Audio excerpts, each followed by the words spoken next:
बहती ज्ञान की धारा, सर्व जीवों का हो कल्याण, गूंजे एक ही नारा।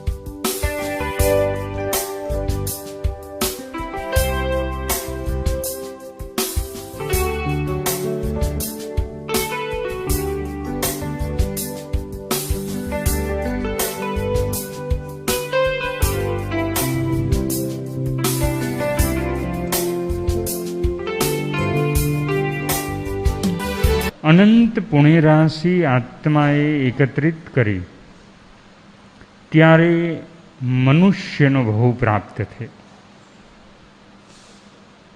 એમનાથી પણ અનંત રાશિ પુણ્ય રાશિ એકત્રિત થઈ ત્યારે આ આત્માને આર્યકુળ આર્ય ક્ષેત્ર મળ્યું.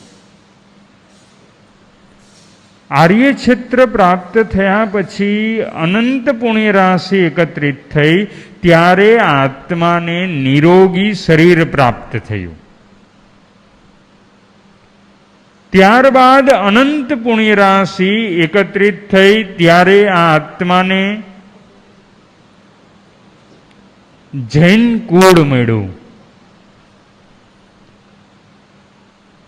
ત્યારબાદ અનંત પુણ્ય રાશિ એકત્રિત થઈ ત્યારે આત્માને જીન શાસનની આરાધના કરવાનો અવસર પ્રાપ્ત થયો.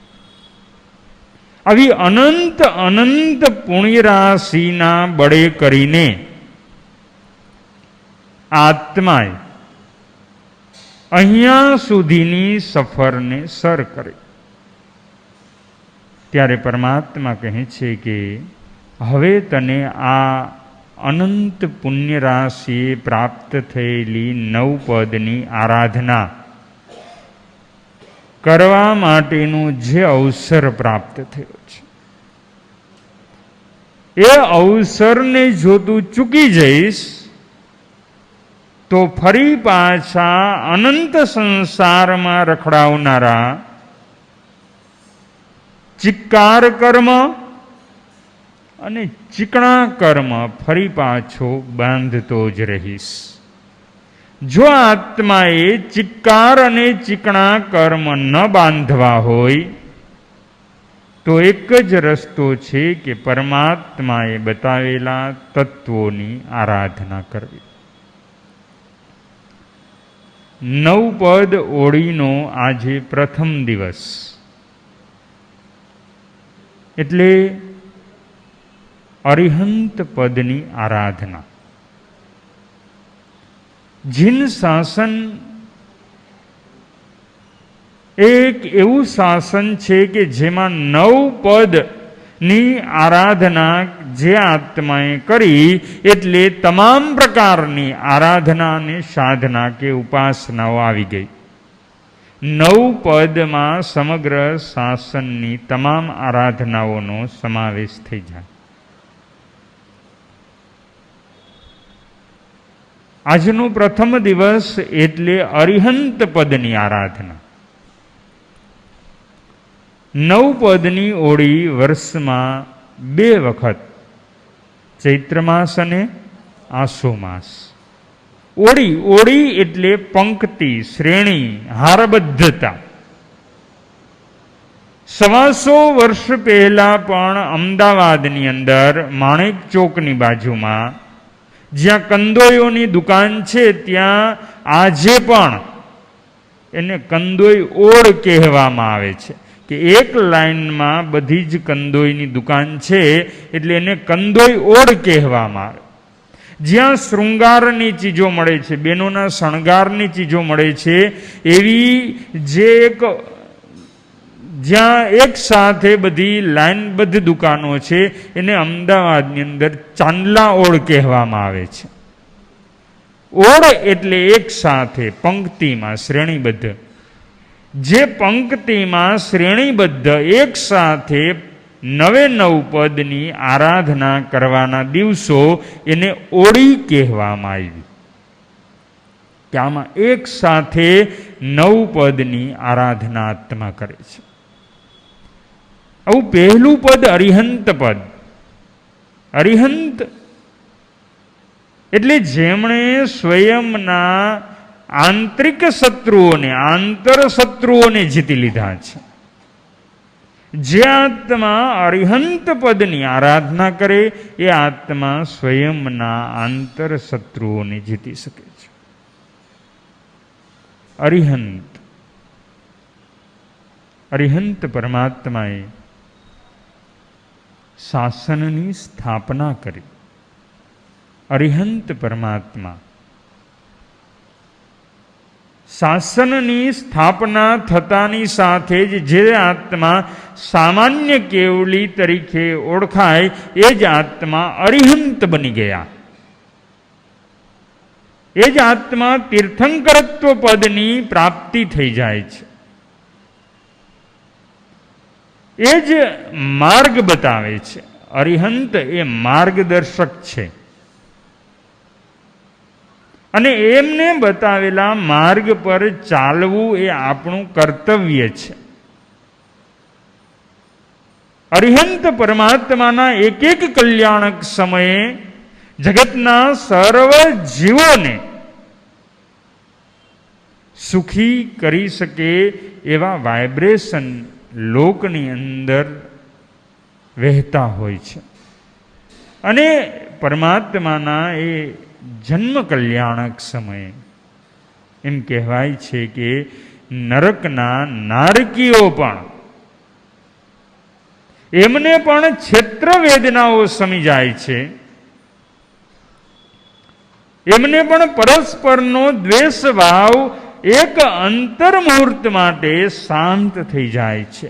આવો જેમનો પ્રભાવ છે, આવા પરમ પ્રભાવશાળી પરમાત્મા આ અવસરપીણી કાળની અંદર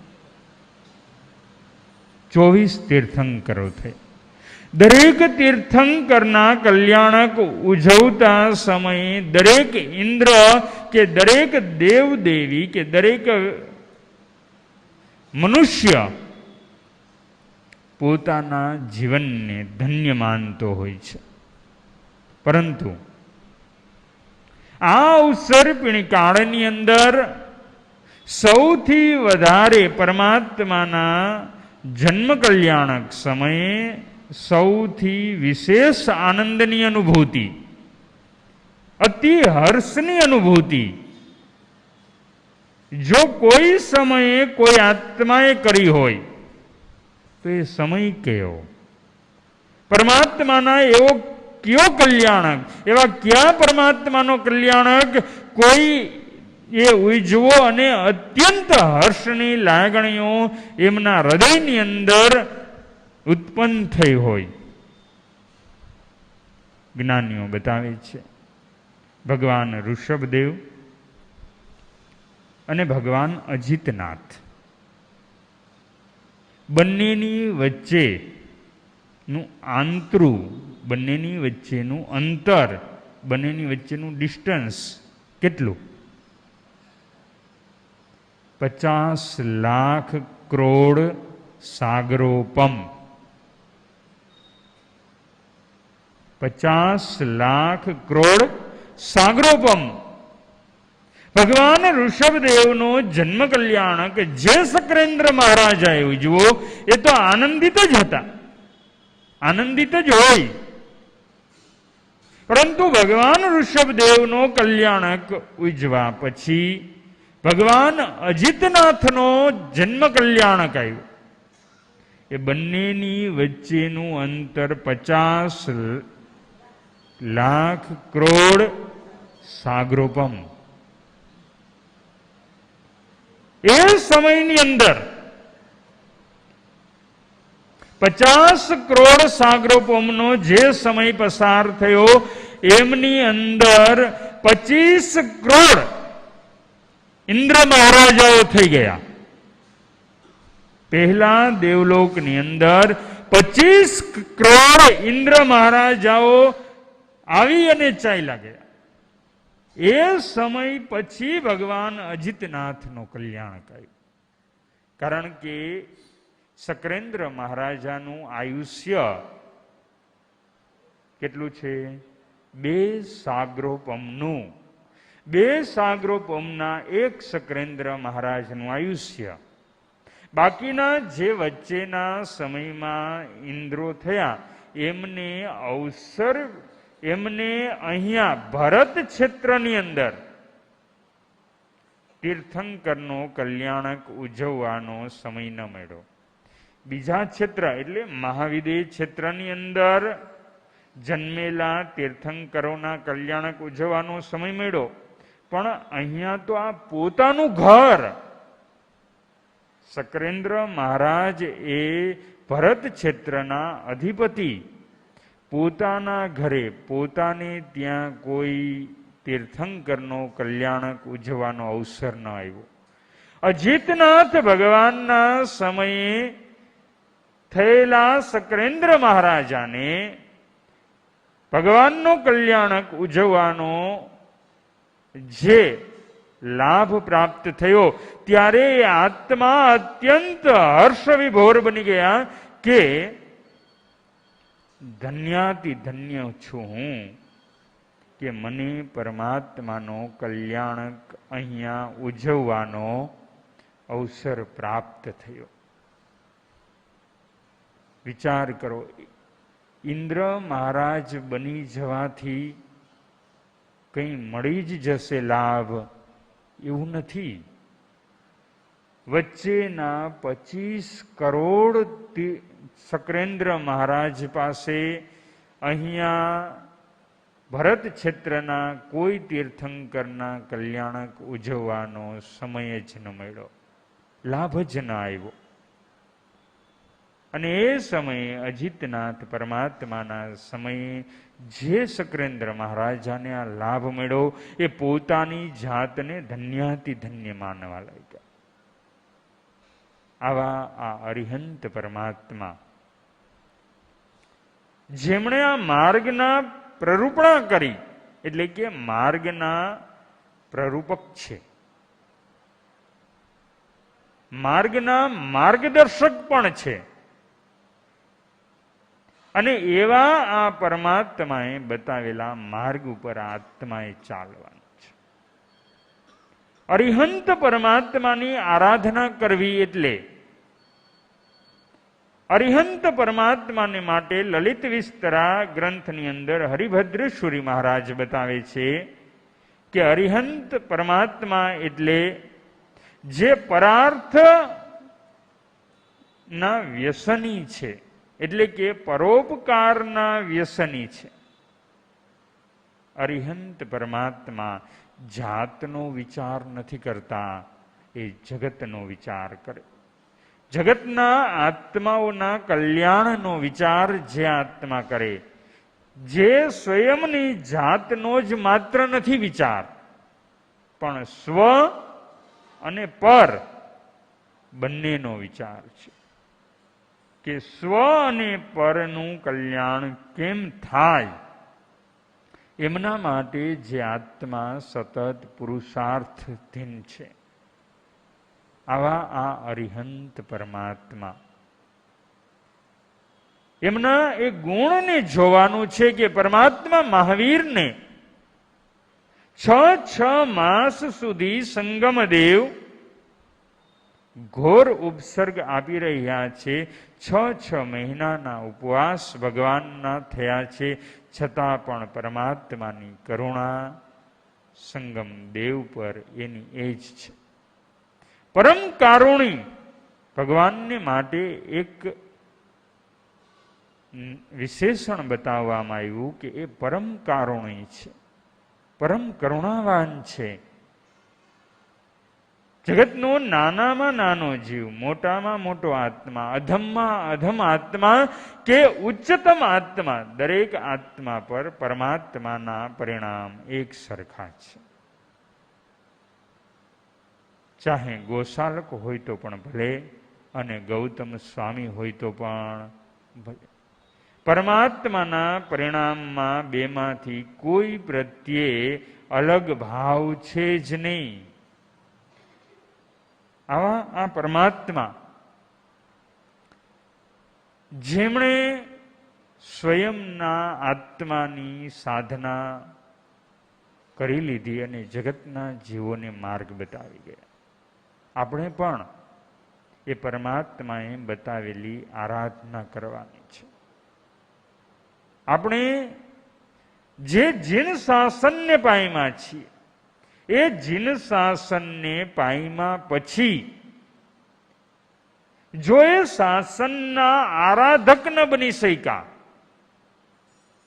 તો સમજી લેવાનું કે અહીંયા હારી જઈશું. 5 મિત્રો ગામડામાંથી આવેલા મુંબઈ જેવા શહેરની અંદર, અને એ 5 મિત્રોમાંથી 4 મિત્રો કરોડપતિ બની ગયા.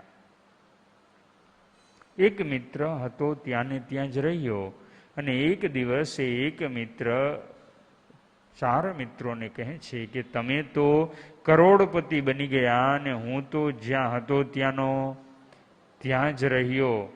આટલા વર્ષો પછી પણ મારે કોઈ પણ જાતનો મારો વિકાસ થયો નહીં. જ્ઞાની આપણને કહે છે કે આપણી હાલત પણ આ મિત્ર જેવી છે. આપણે બીજાની સામે જોતા રહીએ છીએ અને એ આત્મા ઉચ્ચતમ સાધનાઓ કરી અને આગળ વધી જાય છે ને માણસ તાળી પાડવામાં, જોવામાં, એમની વાહવાહમાં, એમની પ્રશંસામાં પોતાનો સમય બરબાદ કરે છે. બીજાની પ્રશંસા કરવામાં સમય બરબાદ કરવાને બદલે સ્વયમે સ્વયંની જાતને સાધનામાં જોડવામાં સમય પસાર કરવો જોઈએ. આ મનુષ્યના ભવની અંદર આવી ગયા. જૈન કુળ મળી ગયું, જીન શાસન પ્રાપ્ત થઈ ગયું, 9 પદની આરાધનાઓ પ્રાપ્ત થઈ, સદગુરુનો સંયોગ મળી ગયો. છતાં પણ આત્મા જો હજી જ્યાં હતો ત્યાંનો ત્યાં જ છે તો સમજી લેવાનું કે અહીંયા આવ્યા એ ફેરો ખાલી ગયો. આગ્રા જાય અને તાજમહલ જોયા વગર પાછો આવે. અમેરિકા જાય અને નાયગ્રાનો ધોધ જોયા વગર પાછો આવે. ફ્રાન્સ જાય અને એફિલ ટાવર જોયા વગર પાછો આવે.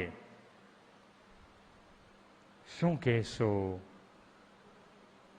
કે હીરો ઘોઘે જયાયો ને ડેલે હાથ દયાયો, પાછો જેમ હતો તેમ આવી ગયો, પણ એનો ફેરો સફળ ન થયો. બસ આ મનુષ્યના ભવમાં અહીંયા આવ્યા અને જો આપણે આરાધના ન કરી શક્યા તો આ આત્મા કર્મની નિકંદના કરી કેમ શકે? માટે આત્મામાં આ 9 પદની આરાધના માટેની સંવેદના જગાડો. જે સંવેદના આ આત્માને પ્રાપ્ત થતી તમામ વેદનાઓ ઉપર પૂર્ણ વિરામ મૂકી દે એવી 9 પદની સંવેદના, જે કરે કર્મ નિકંદના, આવી સંવેદના અને કર્મની નિકંદના જો કોઈ કરી હોય તો આજથી લાખો વર્ષ પહેલા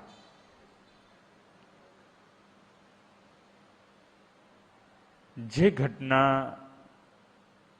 અહીંયા ઘટિત થઈ એવી શ્રીપાળ અને મૈણા સુંદરીની કથા, જે 9 પદની આરાધનાનું અતિ મહાત્મ્ય દર્શાવે છે. આચાર્ય પ્રવર પૂજ્ય રત્નશેખર સુરેશ્વરજી મહારાજ સાહેબે 9 પદની આરાધના અંતર્ગત શ્રીપાળ મૈણા સુંદરીની કથા કહીને એમનું મહાત્મ્ય દર્શાવ્યું કે 9 પદની આરાધના શ્રીપાળ અને મૈણાએ ઉત્કૃષ્ટ કક્ષાની કરી. બાકી જે કંઈ પણ વાતો છે, તાંબલી તાપસે 60,000 વર્ષ સુધી માત્ર ચોખાથી આંબિલ કરી, અને એ પણ 21 વાર ચોખા ધોઈને આંબિલ કરી. તો ભગવાન આદિનાથના જ પુત્રી સુંદરીજીએ 60,000 વર્ષ સુધી આંબિલ તપ કર્યું. ધનના અણગારે છઠના પારણે છઠ, અને પારણામાં આયંબિલ ઉશ્ચિત આહાર. આ બધી આયંબિલની આરાધનાઓ જ્યારે અહીંયા વાત શ્રીપાલ મૈણા દ્વારા 9 પદની આયંબિલ, 9 પદની આયંબિલ આરાધના દ્વારા આ આત્મા કર્મની નિકંદના કેમ કરી શકે છે, એના માટેની આ કથા. આ કોઈ સ્ટોરી નથી. સ્ટોરી એક કાલ્પનિક હોય અને કથા વાસ્તવિક હોય. અહીંયા કથાની વાત છે. માલવ પ્રદેશ અને માલવ પ્રદેશની ઉજ્જૈન નગરી,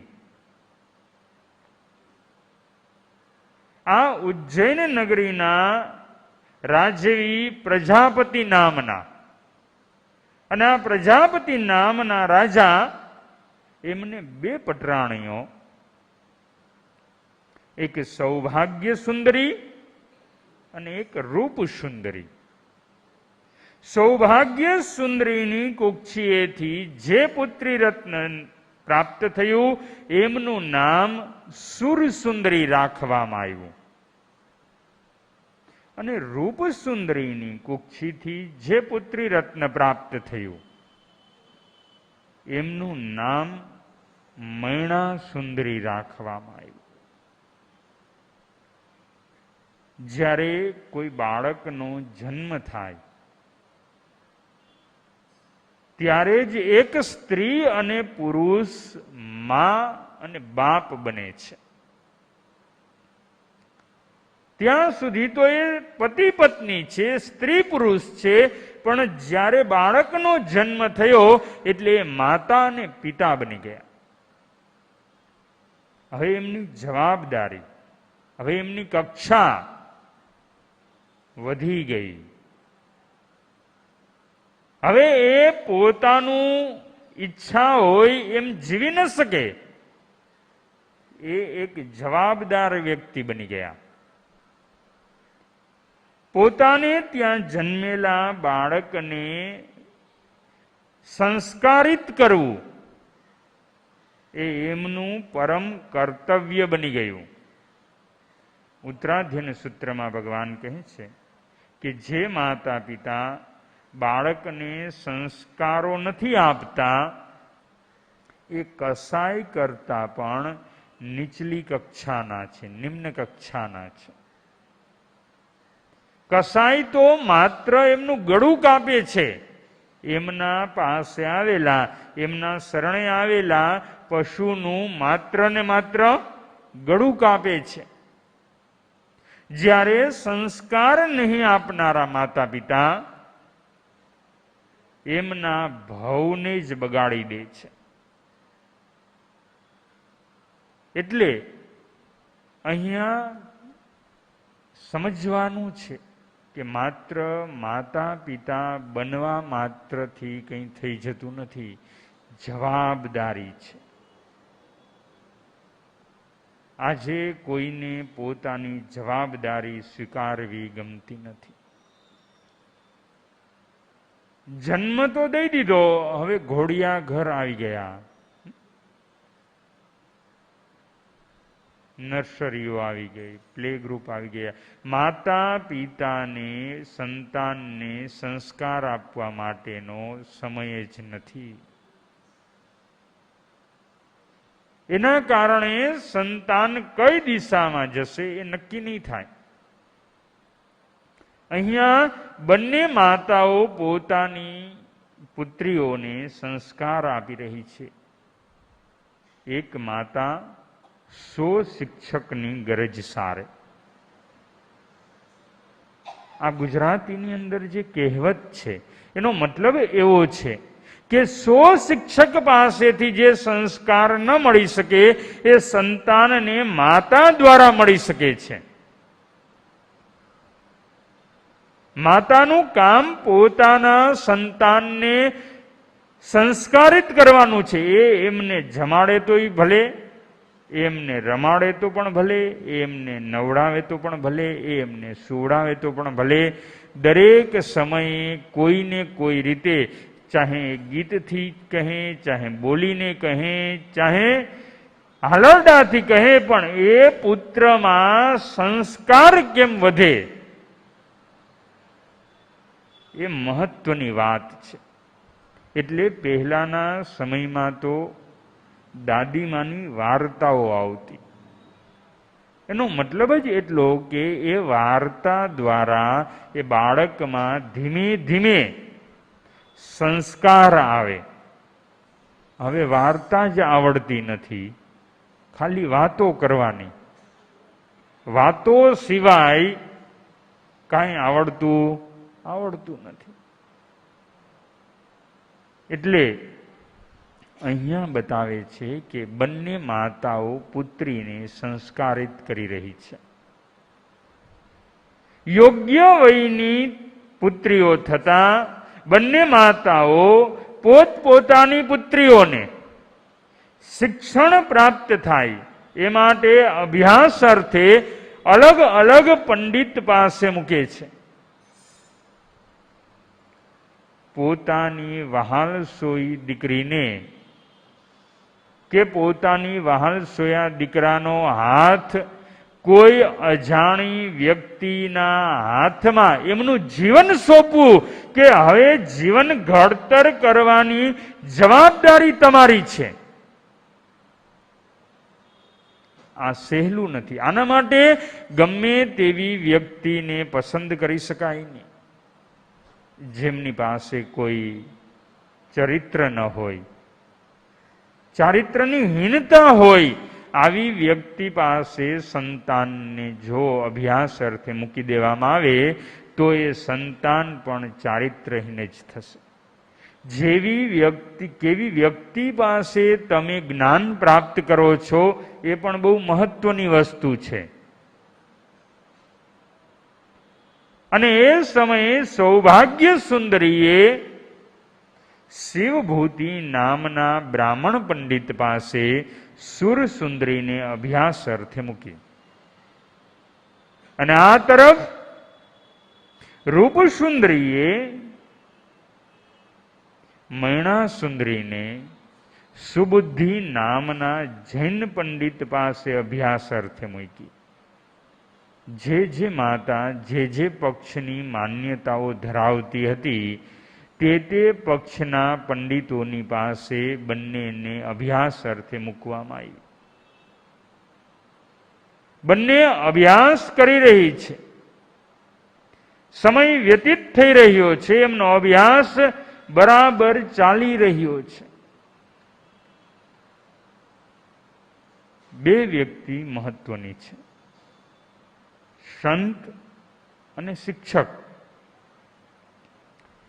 વિશ્વ શાંતિના જગતમાં ગમે તેટલા આયોજનો થાય, એમાંથી એક પણ આયોજન સફળ થયું નથી અને થવાનું નથી. કારણ કે વિશ્વ શાંતિ માટેનો જે પાયો છે એ જ જો નબળો છે તો વિશ્વ શાંતિ થઈ શકશે નહીં. વિશ્વ શાંતિનો પાયો જો કોઈ હોય તો એ છે સંત અને શિક્ષક. એમની પાસે જેવો અભ્યાસ આત્માએ કર્યો હશે એવો એ વ્યક્તિ બનશે. જેવી કોલેજ હશે એવો જ વ્યક્તિ બહાર આવશે. ત્યાં જો શિક્ષકનું સન્માન નહીં, સંતો પણ મારી પાસે ભણે, આવું આ અભિમાન એ વ્યક્તિને પોતાના જ્ઞાન દશાથી નીચે ઉતારી દે છે. કારણ કે અભિમાન એ તો જ્ઞાનનો અપચો છે. અને જ્ઞાનનું અપાચ્ય જ્ઞાન થઈ ગયું પછી એ જ્ઞાન તમે ગમે એટલાને આપો એ સામેની વ્યક્તિને સમ્યક રૂપે પરિણમે નહીં. જ્ઞાનને જીવનમાં સમ્યક રૂપે પરિણમાવવા માટે જીવનની અંદર જે કોઈ સંત કે શિક્ષક છે એ ચારિત્રવાન હોવા જોઈએ, ગુણવાન હોવા જોઈએ. એ મહત્વનું છે. ગુરુ કે શિક્ષક સાથે વિનય હોવો જોઈએ, વિવેકયુક્ત વ્યવહાર હોવો જોઈએ. આજે એવું કાંઈ રહ્યું નહીં. મહાસતીજી હોય, એની પાસે બેનો બેઠા હોય, મહાસતીને વારંવાર સ્પર્શ કરતા હોય. સતીજીના શરીરનો વારંવાર શું થતો હોય? એમના પગ ઉપર હાથ મૂકશે, હાથ ઉપર હાથ મૂકશે, હાથમાં, અરે ઘરવાળાનો હાથ હાથમાં લેવાનો હોય. આ મહાસતીનો હાથ હાથમાં લેવાય? અને આ ભારતની તો સંસ્કૃતિ કે તમે જેનો હાથ પકડો એની હારે રહેવું પડે. જેનો હાથ પકડો એની સાથે, આ તો સંસ્કૃતિ કે નહીં? ભગવાન બતાવે છે કોઈ પણ ગ્રહસ્થ સંત સતીને વગર કારણે સ્પર્શ કરી શકે નહીં. એટલે એવું નહીં માનવું કે સાધ્વીજી છે એટલે બેનો ગમે ત્યાં અડી શકે, ગમે એટલી વાર અડી શકે, એવું યોગ્ય નથી. એ તો દોષનું કારણ છે. સાધ્વીજી માટે પણ દોષ છે અને ગ્રહસ્થ માટે પણ દોષનું કારણ છે. પહેલા પરમાત્માએ બતાવેલી 33 અસાતના, 33 આસાયણાએ હિમ, એને સમજી લો. વગર કારણે તમે સ્પર્શ કરી શકતા નથી. અહીંયા આ જ્ઞાન મેળવી રહેલ છે બંને. સુરસુંદરી ભૌતિકતાનું જ્ઞાન મેળવી રહી છે કારણ કે એમના ગુરુ પાસે, પંડિત શિવભૂતિ પાસે ભૌતિક ક્ષેત્રનું જ્ઞાન છે. જ્યારે મૈણા સુંદરી અધ્યાત્મનું જ્ઞાન મેળવી રહી છે કારણ કે એમના ગુરુ પંડિત સુબુદ્ધિ પાસે અધ્યાત્મ ક્ષેત્રનું જ્ઞાન છે. અને બંનેનો અભ્યાસ બરોબર ચાલી રહ્યો છે. અભ્યાસ કરતા કરતા આગળ વધે છે. અભ્યાસ, આ વિદ્યા પ્રાપ્ત કરી રહ્યા છે. વિદ્યા એટલે શું? સા વિદ્યા યા વિમુક્તએ. તમે ઘણી જગ્યાએ આ શ્લોક કોઈ સ્કૂલમાં વાંચ્યો પણ હશે. સા વિદ્યા યા વિમુક્તએ. આ વિદ્યા તેજ છે, જ્ઞાન તેજ છે, શિક્ષણ તેજ છે જે આત્માને મુક્ત કરી દે. સકલ બાહ્ય ભાવોથી, સકલ વિભાવોથી, સકલ પરભાવોથી, પર પરિણતિથી આ આત્માને મુક્ત કરી દે, એનું નામ વિદ્યા રહેલું છે. આવી આ વિદ્યા જેઓ પ્રાપ્ત કરી રહ્યા છે, અને એ સમય વર્તમાન સમય જેવો ન હતો કે કોઈ પણ પરીક્ષાઓ ગોખણ પટ્ટીથી લેવાતી. એટલે એ સમયે એમનો અભ્યાસ પૂરો થયો, ને અભ્યાસ પૂરો થયો ત્યારે એમની પરીક્ષા લેવાનું નક્કી થયું. પરીક્ષા નક્કી થઈ એટલે જે કાંઈ ભણ્યા હોય, અભ્યાસ કર્યો છે, એ પરીક્ષા ન હોય. એ સમયની પરીક્ષાઓ બધી પ્રેક્ટિકલ હતી. ગોખેલું જ્ઞાન કોઈ દિવસ સમયે કામ આપતું નથી.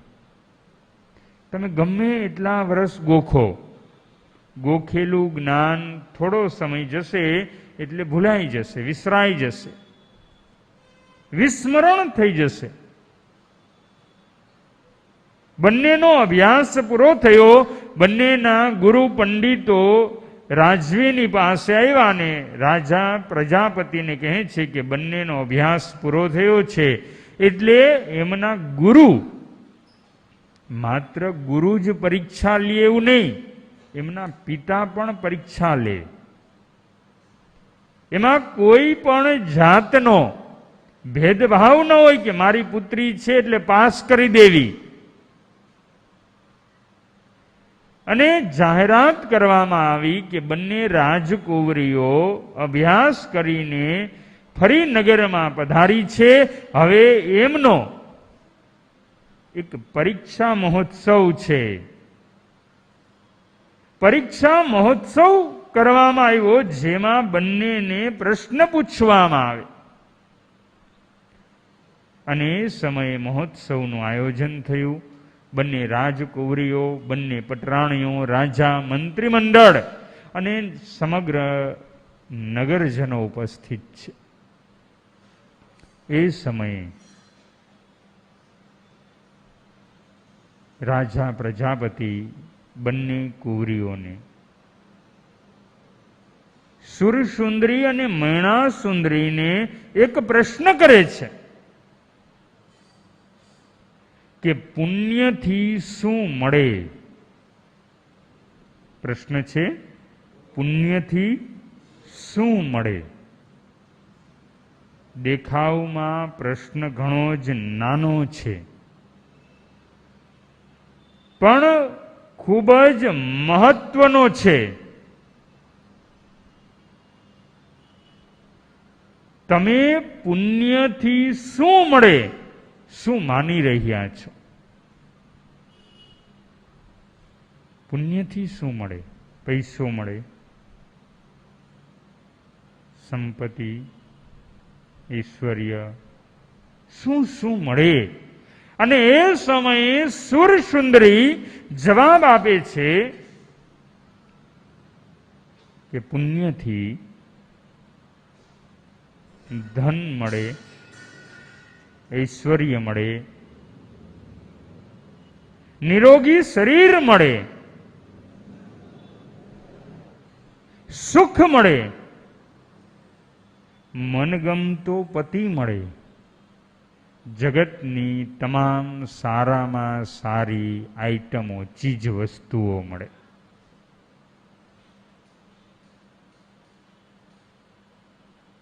આ સુરસુંદરીનો જવાબ છે. રાજા ખુશ થઈ ગયો કે વાહ, મારી મોટી પુત્રીએ જે જવાબ આપ્યો એ યોગ્ય છે. પુણ્યથી શું મળે? તમે શું માનો છો? પુણ્યથી ધન મળી જાય?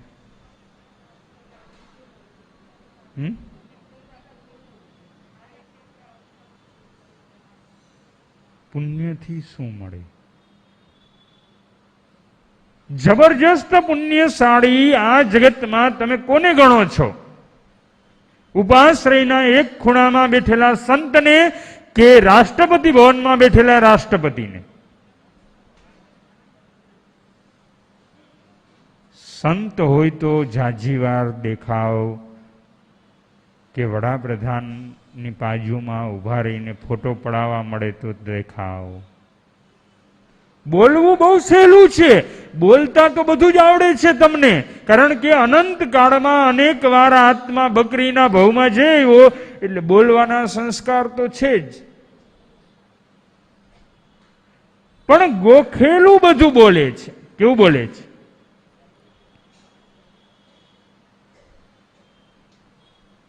મુકેશ અંબાણી અહીંયા આવે તો એની સાથે વાતચીતને ફોટા પડાવવામાં ઉભા રહી જાઓ કે મહારાજ સાહેબની બાજુમાં નીચે બેસી જાઓ?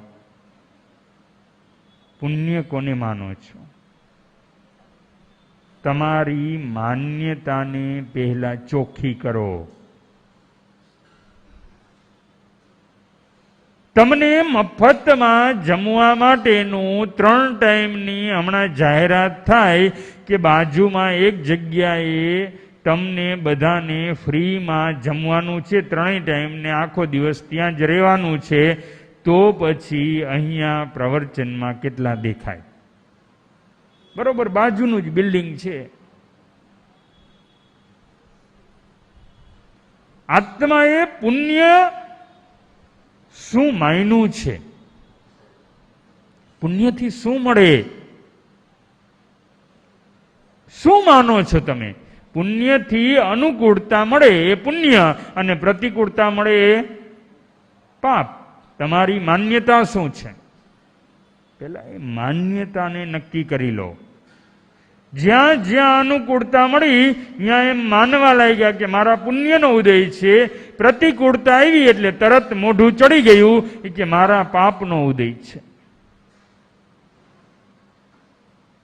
50 લાખ રૂપિયાનો ધંધામાં નફો થયો એટલે તમે માની લીધું કે મારા પુણ્યની નિશાની છે, અને 1 કરોડની નુકસાની ગઈ તો તમે માન્યું કે આ મારા પાપનો ઉદય છે. તમારી પાસે માન્યતા કઈ છે પુણ્ય અને પાપની? માત્ર મોઢેથી બોલીને પાપ નહીં બાંધો. મોઢેથી ખોટું બોલવું એ પણ આર્ત ધ્યાન અને પાપ છે. આપણે બોલીએ છીએ બસ અમે ધર્મને પુણ્ય માનીએ છીએ, આર્ય કુળને કુળ જેવા સંસ્કાર છે. એ સંસ્કાર છે તો તમારા સંતાનમાં છે. સંતાનમાં સંસ્કાર નથી તો તમે જ આર્ય નથી, તમે જ જૈન નથી. જીનનો ઉપાસક, જીનેશ્વર પરમાત્માનો ઉપાસક સ્વયંના સંસ્કારોને પોતાના સંતાનમાં નાખે. એને જીન ઉપાસક કહેવાય, એને જૈન કહેવાય, એને શ્રાવક કહેવાય, એને શ્રમણોપાસક કહેવાય. વૈશ્રમણોપાસકની અહીંયા કોઈ જરૂર નથી. એ તો બધી જ જગ્યાએ છે વૈશ્રમણોપાસક. તો શ્રમણોપાસકની જીન શાસનને જરૂર છે. વૈશ્રમણોપાસક એટલે પૈસાનો ઉપાસક. વૈશ્રમણ એટલે કુબેર, પૈસાના અધિપતિને એનો ઉપાસક એટલે પૈસાનો પૂજારી. પૈસાના પૂજારી નહીં પરંતુ પરમાત્માના પૂજારી બનવાનું છે. આપણે પૈસાને પૂજવા લાગ્યા, પરમાત્માને ભૂલી ગયા. અહીંયા સુરસુંદરી જવાબ આપે છે કે આ ધન, આ ઐશ્વર્ય, આ નિરોગી શરીર, મનગમતો પતિ, મનગમતી જગતની તમામ વચ્ચીજ વસ્તુઓ મળવી આ પુણ્યનો ઉદય છે. જે તમારી ધારણા છે, જે તમે માની રહ્યા છો, એ જ સુરસુંદરી પણ માની રહી છે. ઘરમાં હમણાં શેર બજારની અંદર શેર ગયા હોય ને એમાં તમને 2-5 લાખની ખોટ ગઈ હોય એટલે ઘર આખાનું મોઢું ચડેલું હોય. એ કહેતા હતા કે દિવસના નહીં રમો. આવતા હતા તો એ ગમતા હતા, અમે કેદીના કહેતા હતા નહીં રમો. હવે જો આ શું કરવાનું? હવે એમાંય રખે ને એમ કે તમારી પાસે જે કાંઈ સોનાના દાગીના અને સોનું છે એ આપો, અત્યારે મૂકી દેવું પડશે. ત્યારે ખબર પડે ને કે પુણ્ય એટલે શું માનો છો. ત્યારે કે લે એમ હોય કાંઈ, બીજેથી કંઈક ટ્રાય કરો, અહીંયા ટ્રાય કરવા જેવી નથી કે આવું ન બોલાય. આ ઘરની વાત બહાર આવી જાય. જો પરિસ્થિતિ છે, ખાલી આપણે મુખેથી બોલી દઈએ છીએ કે અમે ધર્મને પાયમાં એને પુણ્ય માનીએ છીએ, પણ ધર્મ સાથે કોઈ નિસ્બત નથી. એક છોકરો બસની અંદર બેઠો હતો, સિટી બસમાં, અને બેઠો હતો અને બાજુમાં એક માજી ઉભા હતા અને છોકરો આંખ બંધ કરીને બેસી ગયો આમ ચપોચપ. બાજુમાં બેઠેલા ભાઈએ પૂછ્યું કે ભાઈ આમ શું થયું? તો કે મારાથી જોવાતું નથી. શું કીધું છોકરાએ? મારાથી જોવાતું નથી. બાજુવાળો ભાઈ બહુ સારો આપણી જેમ, એ કે શું નથી જોવાતું? તો કે આ માજી ઉભા છે, આવડી આટલા વર્ષની ઉંમરે, આ 85-87 વર્ષના માજી, અને એ બસમાં ઉભા છે, એ મારાથી જોવાતું નથી એટલે હું આંખ બંધ કરી જાઉં છું. આ સમાજની હાલત આ છે. એ કે મારાથી આ જોવાતું નથી એટલે હું ભગવાન ભગવાન ભગવાન કરું છું. પણ ભાઈ તારાથી જોવાતું નથી તો તું ઊભો થઈ અને માજીને બેહાડ ને, માજીને બેસાડી દે, તું ઊભો થઈ જાય એટલે આમાં કાંઈ જોવા જેવું બાકી રહેતું. ભગવાન કહે છે કે પરમાત્માનો આરાધક, નવપદનો આરાધક, સમ્યક દ્રષ્ટિ આત્મા કોને કહેવાય? એ ઊભો થઈ જશે અને માજીને બેસાડશે. સમજમણ છે, ખબર પડી કે હવે છેલ્લે થોડુંક ઘટે એમ છે, તો એ પેલી થાળી ન લે, એમ વિચારે કે થોડું ઘટે એમ છે તો આપણે ઘરે જઈને કાંઈ પણ જમી લેશું, પરંતુ એના માટે આપણે અહીંયા અત્યારે જમાય નહીં, હું જમીશ તો કોઈ એક આત્મા ભૂખો રહેશે. આ સમ્યક દ્રષ્ટિ આત્મા છે. મારા કારણે કોઈ આત્માને દુઃખ પહોંચે, મારા કારણે કોઈ આત્મા ભૂખો રહે. સમ્યક દ્રષ્ટિ આત્મા પોતે વેપાર કરતો હોય, બાજુમાં પોતાના દુકાન જેવી જ બીજાની દુકાન છે, ત્યારે એમ વિચારતો હોય મનમાં કે મારો જે બિઝનેસ ચાલે એના કરતા બાજુવાળાનો ડબલ ચાલે, એમનો વિચારતો હોય સમ્યક દ્રષ્ટિ, કે મારો જ વધારે ચાલે ને એને ત્યાં કોઈ ન જાય. આવો જેમનો વિચાર ચાલે છે, સમજવું આ જ આત્મા મિથ્યાત્વમાં રમે છે. સમ્યક દ્રષ્ટિ આત્મા પોતે દુઃખ સહન કરીને બીજાને સુખ આપવાનો વિચાર કરતો. સમ્યક દ્રષ્ટિ આત્મા સતત જગતના દરેક જીવને સુખી બનાવવાનો વિચાર કરે છે, અને એના કારણે જ એ આત્મા સુખી થાય છે. આપણી પાસે પહેલા તો માન્યતા જ સાચી ન રહે. આપણે બોલીએ છીએ કાંઈ, આપણી માન્યતા છે કંઈ, અને એ સમયે મૈણા સુંદરીને પૂછવામાં આવ્યું કે પુણ્યથી શું મળે? મૈણા સુંદરી જવાબ આપે છે, પુણ્યથી વિવેક મળે, પુણ્યથી વિનય મળે, પુણ્યથી સદગુરુનો યોગ થાય, પુણ્યથી સત તત્વની આરાધના આત્મા કરી શકે. પુણ્યથી આત્મામાં સરળતા આવે, પુણ્યથી આત્મામાં સંતોષ આવે, પુણ્યથી આ આત્મામાં જગતની તમામ પરિસ્થિતિનો સ્વીકાર ભાવ આવે.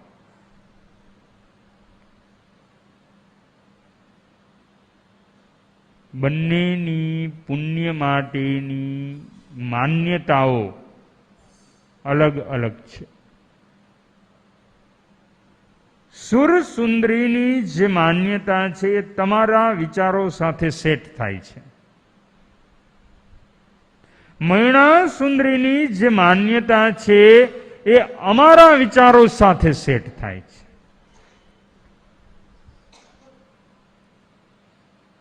અને એ સમયે હવે રાજા પ્રજાપતિએ નક્કી કરવાનું છે કે આમાંથી સત્ય શું છે, આમાંથી પહેલો નંબર કોને આપવો. બોલવું અલગ વસ્તુ છે. આપણે ત્યાં બધું બોલેમી ભંતે છે, ખાલી પાઠ જ કરેમી ભંતેનો બોલીએ છીએ. સામાયિકમાં પાઠ કરેમી ભંતેનો બોલો, બાકી બધું બોલેમી ભંતે. કોઈ વસ્તુ નો કરેમી ભંતે. કરવાનું કાંઈ નહીં, બોલવાનું ઘણું બધું. ભગવાને આમ કીધું ને ભગવાને તેમ કીધું. ભગવાને તો બધું જ કીધું છે. ભગવાને પેલું જ કીધું છે કે તું જૈન કુળમાં છે એટલે તારે દીક્ષા લઈ લેવી જોઈએ. પરંતુ આપણે ક્યાં કર્યું? ભગવાને તો કીધું કે ભાઈ તું જૈન છે એટલે તારે આરાધક બનવાનો પ્રયત્ન કરવો જોઈએ. તને 9 તત્વ આવડવા જોઈએ, તને છકાઈના બોલ આવડવા જોઈએ, તને 6 દ્રવ્યની જાણકારી હોવી જોઈએ, તને 24 તીર્થંકરના નામ આવડતા હોવા જોઈએ, તને 20 વિહરમાનના નામ આવડતા હોવા જોઈએ, તને 11 ગણધરના નામ આવડતા હોવા જોઈએ, તને 10 શ્રાવકના નામ આવડતા હોવા જોઈએ, તને 16 સતીના નામ. આટલું નથી આવડતું. આમાં સામાયિક પ્રતિક્રમણ તો ક્યાં કરવા? જો કરવાનું જે છે. અને એ સમયે રાજા હવે વિચાર કરી રહ્યા છે કે કોણ સાચો. મૈણા સુંદરી સાચા કે સુર સુંદરી સાચા? વાત માત્ર બોલવાની નથી. જે તમે બોલ્યા છો એ વાતને જીવનમાં અપનાવવાની પણ છે. ખાલી કહી દીધું કે વિનય, વિવેક, સદગુરુનો યોગ, સત્સંગ, પરમાત્માનો માર્ગ આ પુણ્યથી મળે એવું ખાલી કહેવાથી નહીં પૂરું થાય. હવે એ તમારે સાબિત પણ કરવાનું છે. એ સમયે રાજા મૈણા સુંદરીને કહે છે કે આ તારી વાત ખોટી છે. જે સુર સુંદરી છે એને વિજેતા ઘોષિત કરી દેવામાં આવી. સુર સુંદરીની માન્યતાની સાથે આખું નગર છે. મૈણા સુંદરીની માન્યતા સાથે માત્ર એમની માતા, એમના ગુરુ સુબુદ્ધિ પંડિત અને મૈણા સુંદરી પોતે. આ બાજુ તન અને આ તરફ આખું નગર, રાજા, મંત્રીમંડળ, સૌભાગ્ય સુંદરી અને સુર સુંદરી. રાજા મૈણા સુંદરીને કહે છે કે એક વાર સ્વીકારી લે કે તું કહે છે એમ નહીં, હું કહું એ તને પુણ્યથી મળે. મૈણા સુંદરી કહે છે એમ નહીં, તમે કહો તે ન મળે, કર્મ કરે તે મળે. અઘરું છે. વાતો કરવી બધી આખો દિવસ અડધા તો મંડી પડ્યા હોય બહુ ઘર આખામાં. ઘરના લોકો કંટાળી ગયા હોય. ઘણીવાર ઘરના લોકો પોતાનું નામ ભૂલી જાય. એને એમ થાય કે મારું નામ કરમ છે. એ આખો દી કરમ કરમ કરમ કરમ ઘરમાં ઘરની આખી વ્યવસ્થાને તોડી નાખે. કોક 2 ગ્લાસ પાણી પીએ તો કે લે તારે ઓછું પીવાય, કરમ બંધ થાય. કોક 4 વાર ખાય તો કે આ ખાઈશ તો કરમ બંધ થાય. શું થાય આવા આત્માનું? અહીંયા મૈણા સુંદરી કહે છે કે પિતાજી રાજન, આપ કહો તેમ નહીં, પણ કર્મ કરે તે સાચું. બહુ અઘરું છે. પરિણામ ભોગવવા માટે આત્માએ તૈયાર રહેવું પડે છે. સહેલું નથી. કારણ કે રાજાની વાતને નકારવી એનું પરિણામ ભયંકર આવશે. મૈણા સુંદરીએ જોઈ લીધું.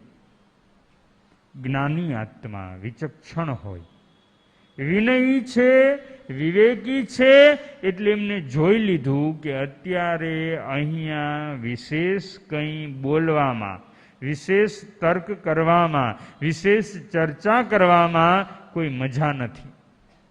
કારણ કે અહીંયા દરેકની માન્યતા જ ઉલટી છે. દરેક ઉલટી માન્યતા વાળા છે. એ કર્મને માનતા જ નથી. એના માટે ધર્મનું કોઈ મહત્વ નથી. જે માણસ કોઈ દી ઉપાશ્રય ન આવતો હોય, સામાયિક ન કરતો હોય, ભગવાનનું નામ ન લેતો હોય, સૂતી વખતે 2 નવકાર ન બોલતો હોય, હવે એને તમે ધર્મની ચર્ચા કરવા બેસો, એ ભેંસ પાસે ભાગવત વાંચવા જેવું છે. અમુક વ્યક્તિઓને જગતમાં સમજાવવાનો પ્રયત્ન નહીં કરવાનો.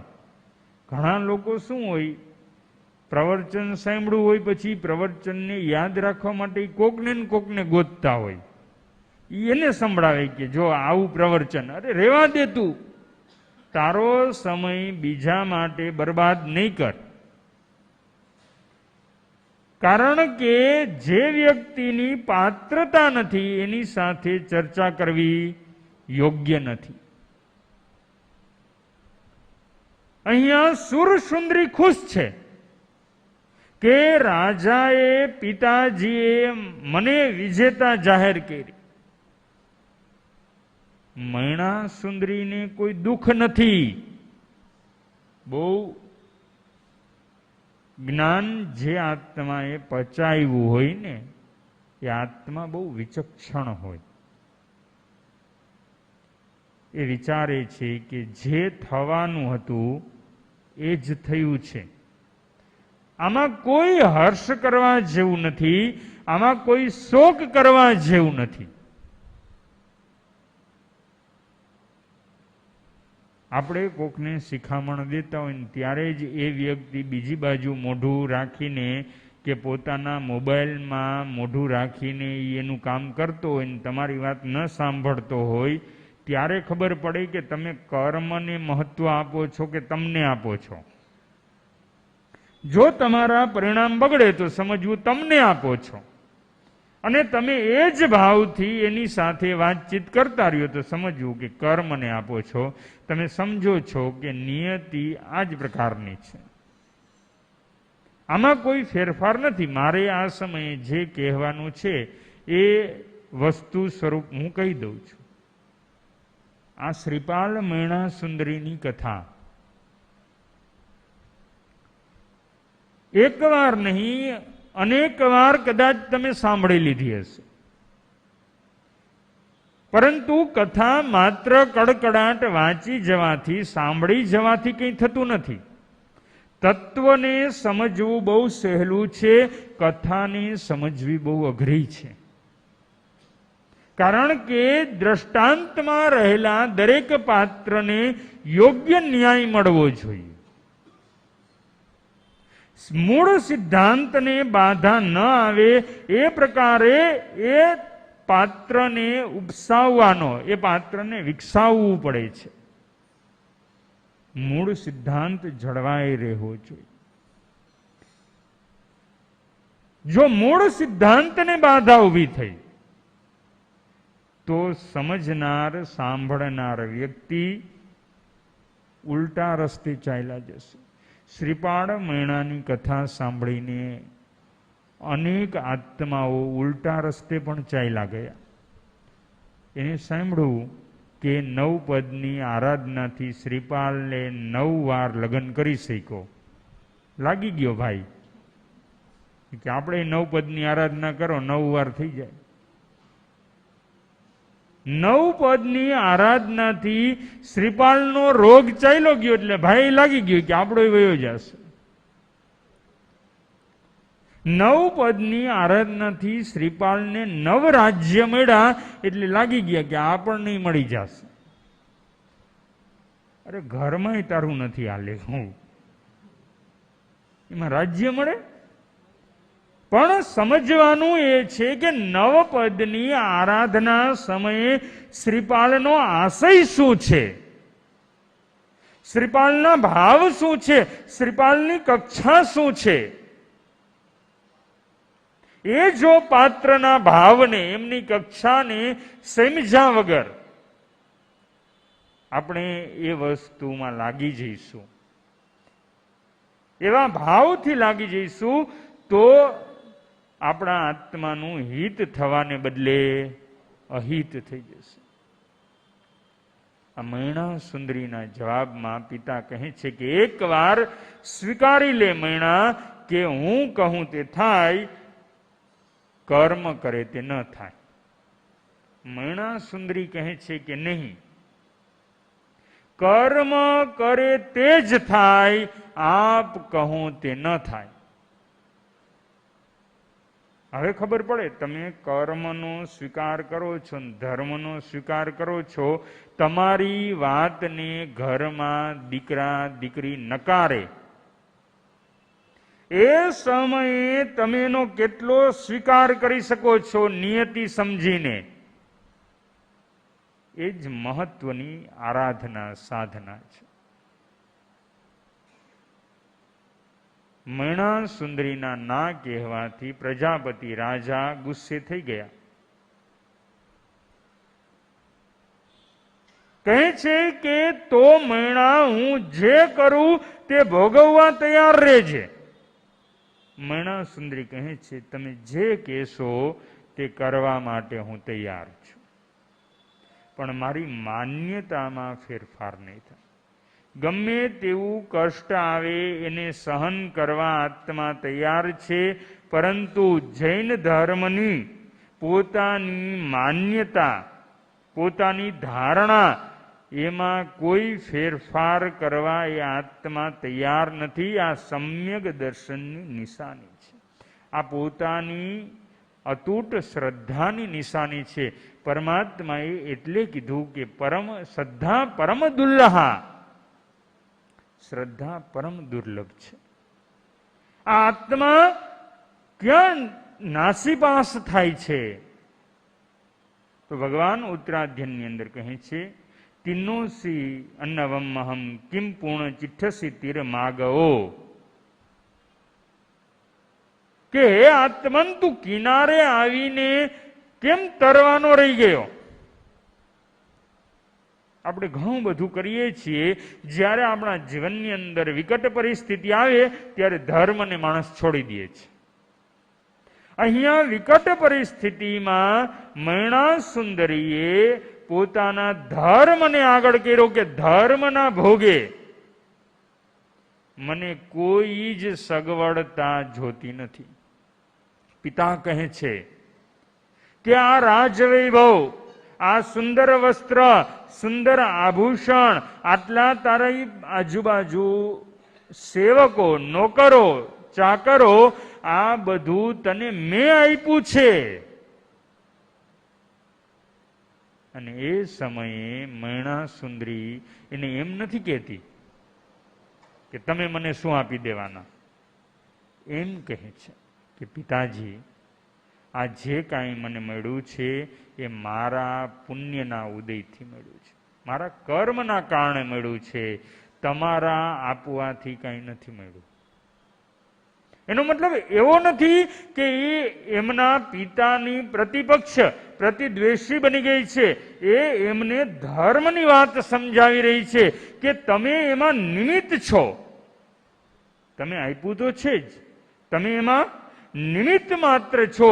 આપવાનું કામ તો કર્મ કરી રહ્યું છે. પિતાનો ગુસ્સો વધ્યો. જેમ જેમ એમની માન્યતા તૂટતી ગઈ એમ એનો ગુસ્સો વધતો જાય છે. હવે એમ વિચારવા લાગ્યા કે હવે તો આને કંઈક સજા આપવી જ પડશે. અને એ સમયે મંત્રીઓએ જોયું કે આ વાત વણસી જશે, પિતા પુત્રી વચ્ચેનું અંતર વધી જશે. રાજા આ ઉદ્વેગમાં, આ કસાઈમાં નહીં કરવાનું કંઈક પગલું ભરી બેસશે. માટે રાજાને કંઈક બીજી વાતની અંદર ડાયવર્ટ કરી દઈએ, બીજી વાતમાં લઈ જઈએ. એટલે મંત્રીઓએ કીધું કે રાજન, આપણે આમ્રવાટિકામાં જવાનો, ઉદ્યાનમાં જવાનો, ગાર્ડનમાં જવાનો સમય થઈ ગયો છે. એટલે આપણે સભાને અહીંયા જ પૂર્ણવિરામ કરીએ અને આપણે એ તરફ નીકળીએ. એટલે વાત ત્યાં અટકાવવામાં આવી. પણ વાત હજી પૂરી થઈ નથી. સુરસુંદરી વિજેતા તો થઈ ગઈ, એ રાજી રાજી છે. અને આખા નગરના લોકો મૈણા સુંદરી ની વાતનો અસ્વીકાર કરે છે કે આ વાત બરોબર નથી. જો ધર્મની વાતનો, સતતત્વનો સ્વીકાર કરવાની યોગ્યતા, પાત્રતા બહુ અલ્પ આત્મામાં હોય છે.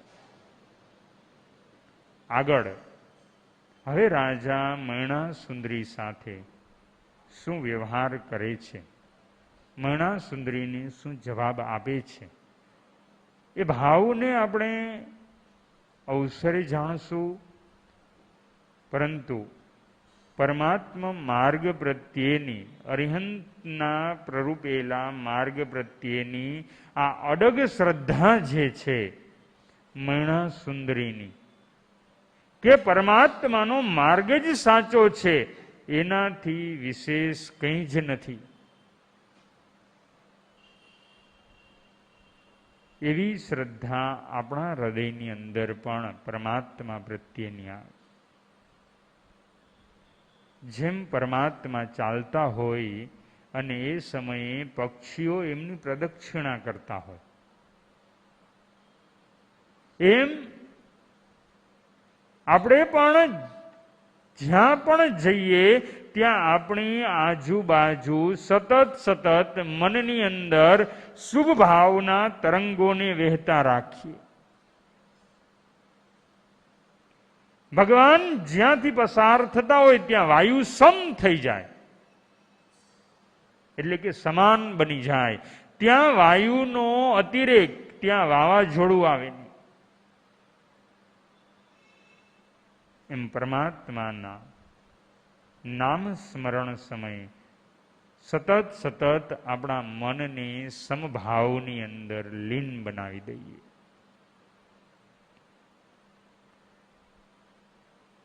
પરમાત્મા જ્યાં બિરાજી રહ્યા છે ત્યાં સ્વચક્ર કે પરચક્રનો ભય રહેતો નથી. એટલે કે કોઈ પણ જાતનું નગરમાં પણ તોફાન ન થાય અને કોઈ બહારના રાજ્યનું એ રાજ્ય પર આક્રમણ ન થાય. એમ આપણે પણ સ્વ ભાવ દશાની અંદર રહીએ કે જેથી કરીને સ્વ કે પર, પોતાના માટે કે બીજા માટે આર્ત ધ્યાન અને રૌદ્ર ધ્યાનના પરિણામના યુદ્ધ બંધ થઈ જાય. માત્ર ને માત્ર આત્મા ધર્મ ધ્યાનની અંદર લીન બની જાય. આવા ભાવ સાથે આપણે આ અરિહંત પદની આ આરાધના કરીએ, આપણા જીવનની અંદર શ્રદ્ધાને એવી દ્રઢ કરી દઈએ. તમેવ સત્યમ નિઃશંકમ. હે પરમાત્મા, તમે જ સાચા છો, નિઃશંક છો, નિકંખમ. એમાં કોઈ જાતનો